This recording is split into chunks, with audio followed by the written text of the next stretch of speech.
Welcome to our channel. Today we how to download property data reports from CoreLogic for investors. Detailed guide step by step clearly. To download property data reports from CoreLogic, first, visit the CoreLogic website. Once on the home page, locate the login button in the upper right corner. Click the login button to access the login screen. Enter your username and password in the appropriate fields. If you don't have an account, look for the sign up option to create a new account. After logging in, navigate to the search section on the dashboard. You will find a search bar prominently displayed. Input the property address or relevant identifier you want to research. Press the search button to retrieve property data. Wait for the results to load, which may take a few moments. Once the results appear, identify the property you're interested in.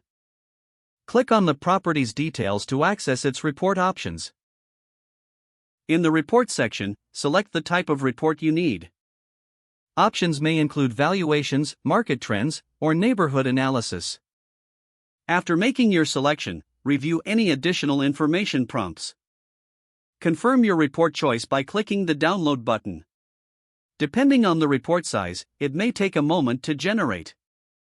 Once ready, a download link will appear on your screen. Click the link to initiate the download process. The report will be saved to your device, typically in PDF format. Check your downloads folder if it doesn't appear immediately.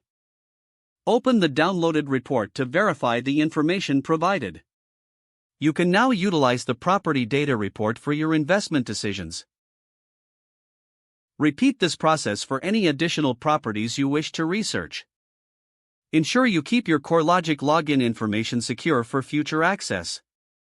Periodically check for updates on your reports, as property data can change over time. This concludes the step-by-step guide for downloading property data reports from CoreLogic.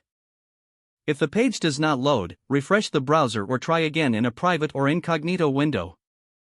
Don't forget to like this video and subscribe to our channel for more step-by-step tech guides.